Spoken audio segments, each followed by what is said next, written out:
All right, welcome. You know that feeling when it seems like anxiety is just running the show? Well, if you've ever felt that way, you are definitely in the right place. Today, we're going to dive into the Anxiety Skills Workbook by Dr. Stefan Hoffman and pull out some really powerful evidence-based skills that can help you, take back the driver's seat. So, let's just jump right in.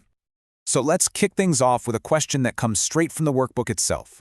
Are you a worrier? And really, be honest here. Does anxiety ever feel like it's in control, making you miss out on things that you actually value?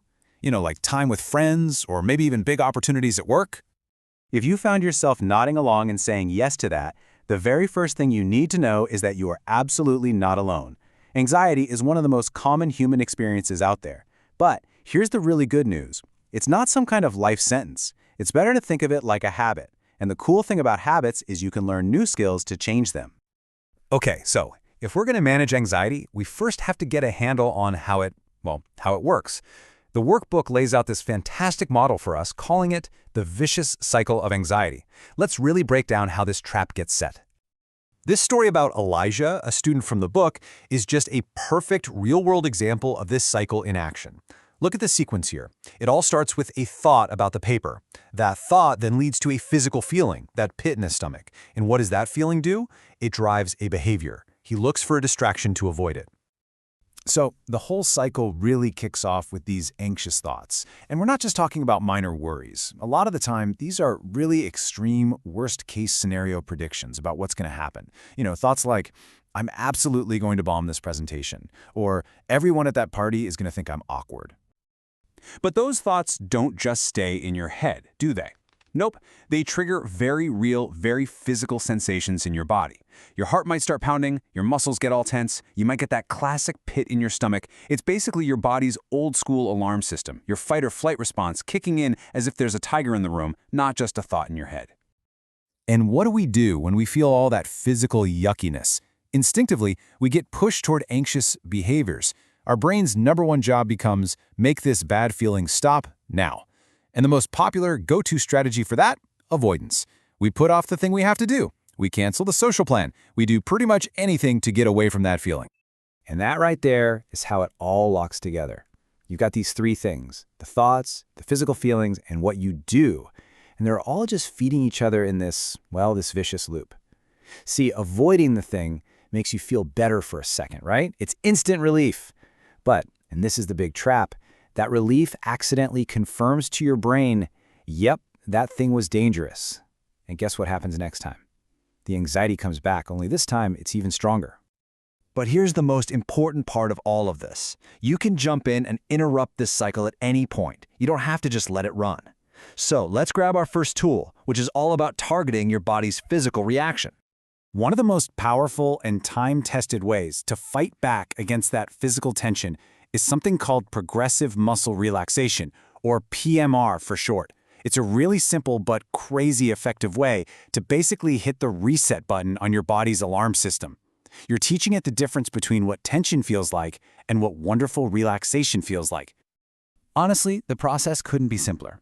You intentionally tense up a muscle group, like say you make a really tight fist, you hold it for just a few seconds, and then you just let it all go.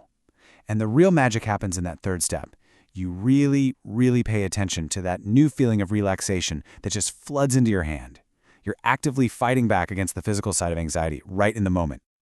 Okay, awesome. So we've got a tool for the body. Now let's move up the chain to the very start of the cycle. What can we actually do about those anxious thoughts that kick this whole thing off? A lot of the time, our anxious minds get caught in what the book calls thinking traps. And one of the biggest ones is called catastrophizing.